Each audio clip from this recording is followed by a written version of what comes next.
During the last half of 2010, I was experimenting for the first time with close-up photography and, to a lesser degree, macro photography. When I started, I hadn't decided what, if anything, I was going to do with the pictures, but now, having seen, I think I have a story about how, during the months I was taking these pictures, my eyes got sensitized to the power of the camera. I'd first noticed the power of the camera a couple of years ago when I was taking pictures of people. I saw how the photographer, with his tool, the camera, makes a two-dimensional object. In a picture, it's all up and down, right and left. There's no going into or out of it. If a picture looks like it has depth, that's an illusion that was created. The thing I find strange is that I accepted this illusion so easily and so naturally that I almost never noticed it. So I began to scrutinize with great care the differences between a thing and its picture. For example, these two black walnuts. As nice as it is to hold these heavy, ripe, lizard-skinned walnuts in my hand, I wouldn't want them cluttering up my house. Yet, when I take a picture of them, it's so beautiful, I want to hang it on my wall. That's what I say this story is about. How I stumbled onto something that a picture is a series of marks that points toward something entirely different from itself. These aren't the walnuts. This is a picture of the walnuts.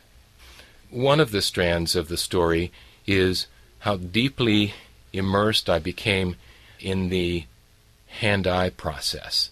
I became comfortable enough with the tools that I didn't have to think about them. My hands were constantly on the move, shifting the position a millimeter or two on the background, rotating it, adding magnification to the camera, adjusting the lighting, playing with the depth of field. So it was through this constant adjustment and response I learned to sense what looks right by what feels right. Another strand of the story is how completely absorbed I became in the process of taking. Time slows. I'm right there, completely focused. I'm not in any hurry. And maybe for a while, I step into the moment, the now. You know the process is going right when it feels like it's going right. It's a certainty that grows out of the prolonged engagement with how things look. So once that happened, after I'd seen the world in a grain of sand, I realized that no matter what form the pictures took, finally, they were already worth the effort I'd put into them. And when I realized that I really liked some of these pictures, I also saw that printing them, dry mounting them, exhibiting them, if I could pull it off, would cost me a fortune and would gain me nothing, a few dozen visitors maybe. So I saw the best way was to share these images in a video. I spent a lot of time at first thinking about how to arrange the photographs, whether by shape, color, function, or just to go by my gut instinct. I also got stuck for too long imagining ways to animate the pictures. But again, even assuming I could pull it off, this wasn't what I wanted to spend my time doing. So after going down all these dead ends, I decided I had to simplify the project, I'd make up some rules, and then I'd live with them. I ended up with 2 rules. First, the film would be made up entirely of still photographs, and second, it would have to have a voiceover.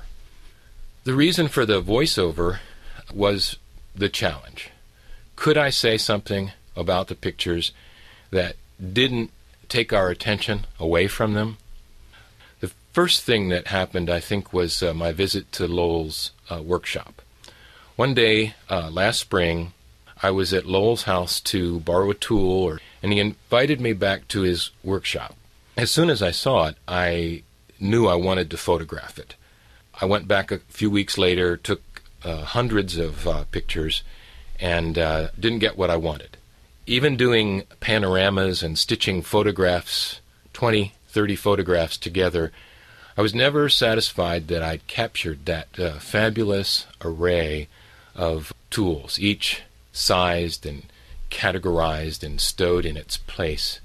It was astounding the amount of time and thought that Lowell had put into this space. He'd created a work of art, an installation, a landscape. About the same time I was trying to photograph Lowell's workshop, Bill told me about some work he'd done with a graduated background. It's a large, heavy piece of paper coated with some kind of polymer. It morphs seamlessly from completely white through all shades of gray to completely black. What it does is eliminate the need for and the hassle of backdrops. Just put something on the graduated background, light it up, and you can photograph it purely in all its glory, with a background that fades into infinity. When I saw the possibilities that the graduated background opened up, I immediately thought about Lowell's tools. What if I took some of those odd old oil cans and put them on a neutral background? How much detail could I get out of them? If I couldn't get Lowell's workshop as a landscape, maybe I could get it if I treated each tool as a still life. So that's how the project started, as a shrine to Lowell's most beautiful tools. I was struck by the beauty of things that hadn't been made to be beautiful.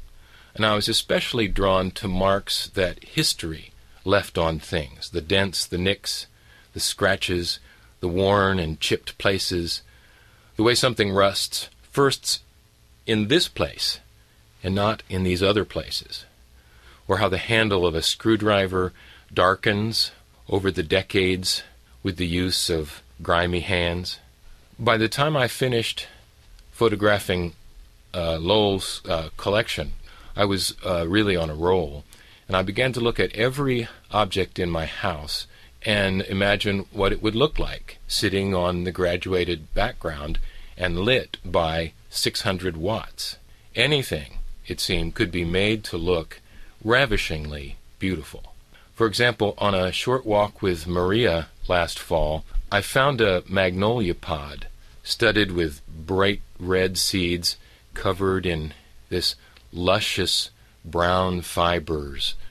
And I noticed the stem that held the pod to the tree itself was a perfect fabric of black and white diamonds. And later in that same walk, there was a bottle cap glinting on the asphalt, rusted and crushed. It struck me as an object to be photographed. Everything I looked at seemed to reward my attention. I knew I didn't want to talk about things as they appear on screen in the way a family slideshow works. Here we are, vacationing in Maine, 1956, and I knew I didn't want to do a art history class kind of slideshow. But if I didn't do either of those kinds of slideshows, what was I going to write that wouldn't distract from the images? The pictures have to stand or fall by themselves. Only the pictures can persuade us that they're beautiful. So, as I'm trying to overcome this impossible contradiction, that is, on the one hand, I vowed to write a script, and on the other hand, the almost certain fact that any script I could write would only sabotage the photographs. All the time I'm trying to write this voiceover, I'm besieged by a scathing interior monologue. It goes something like, "These pictures are terrible, all framed symmetrically, no edge to any of them. They're technically poor, the background is dusty, the lighting sucks, my browns keep creeping into the grays, the white is inconsistent. I feel like I'm just contemplating my navel. And then, to top it all off, I begin talking about being in the now. So, give me a break. The harder I worked on the voiceover, the more I saw that whatever magic had happened, it had happened in the photos themselves. All I had to do was show them. And other people can decide what they think. Because I've made up my mind. I think they're beautiful. The thing that enabled me to overcome the persuasiveness of my own negativity is that every time I settled down to look closely at the photographs, I remembered how much I liked them.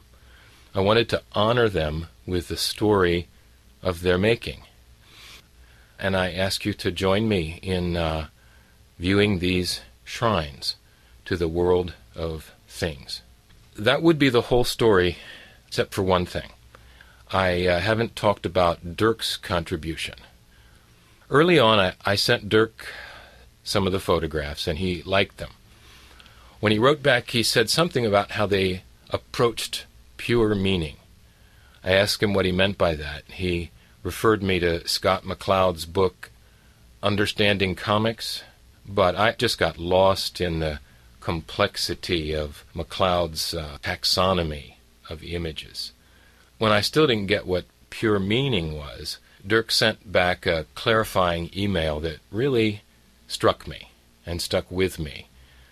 But every time I tried to put it into the script turned to stone.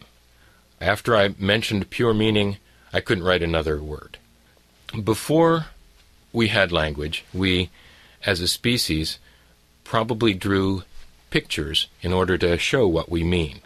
The Chinese, the Egyptians, the Maya drew their words. Written language started as pictures. The picture, the mark, the drawing, they're all able to stand for the thing itself. All literacy, all recorded lore are a spin-off of this, what Dirk calls the magic power of indication. It's the ability of the mark to stand for the thing it's pointing to. A mark makes a point that stays, that continues to make its point. When we focus intently on something, we learn to appreciate it tenderly. A tenderness born of the intensity of our gaze. This tenderness teaches the hand to draw and the eye to photograph and transfuses our love of that thing into two dimensions.